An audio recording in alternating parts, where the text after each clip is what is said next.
জেলায় সাঁতারু সৃষ্টির লক্ষ্যে 2 যুগ আগে ফেনী শহরের দাউদপুর এলাকায় নির্মিত হয় মাহবুব উল হক পেয়ারা সুইমিং পুল। 3 একর জায়গা জুড়ে প্রায় 3.5 কোটি টাকা খরচে সেটি নির্মাণ হলেও জনবল না থাকায় তা চালু করা যায়নি। ব্যবহার ও রক্ষণাবেক্ষণের অভাবে নষ্ট হয়েছে পানির মোটর সহ বিভিন্ন যন্ত্রপাতি ও মালামাল।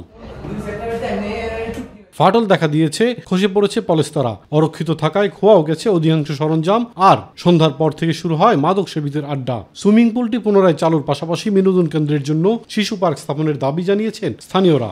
স্পোর্টসের জন্য এই পুলটি চালু করা খুবই দরকার। পুরো ফেনী জেলাতে এত বড় সুইমিং পুল আর কোনো জায়গায় নাই। যারা সাঁতার পারে না সাঁতার শিখতে পারবে, এটা ঘুরতে আসতে পারবে। প্রতি বছর এখানে কিছু একটা হয়, আমাদের এলাকার মানুষ অনেক সুযোগ সুবিধা পাবে। তো আমরা চাই যে এটা এখন পুনরায় ঠিক করে ফেলার জন্য। প্রবেশ গেট ভেঙে ফেলা হয়েছে, রুমগুলোর তালা ভেঙে মোটর সহ জিনিসপত্র সব নিয়ে গেছে। কিছু বললে বখাটেরা হুমকিও দেয় বলে অভিযোগ জানান নিরাপত্তা কর্মী। তালা ভাঙি গেছে, গেট রড কাটিয়ে গেছে, 2 তালা দিয়ে গলে আর মোটর টোটর সব লয়ে গেছে।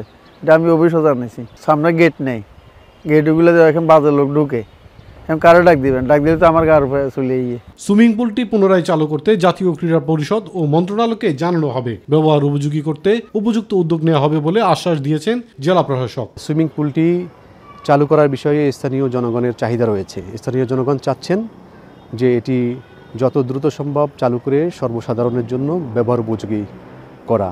আমরা এই বিষয়টি নিয়ে আমরা পরীক্ষা নিরীক্ষা করব এবং এর যে ডকুমেন্টগুলো আছে সেগুলো আমরা খোঁজার চেষ্টা করব এবং সেই অনুযায়ী আমরা জাতীয় ক্রীড়া পরিষদ এবং যুব ও ক্রীড়া মন্ত্রণালয়কে আমরা পরবর্তী নির্দেশনা চাওয়ার জন্য পত্র দিব। ইলিয়াস কমল, মাই টিভি।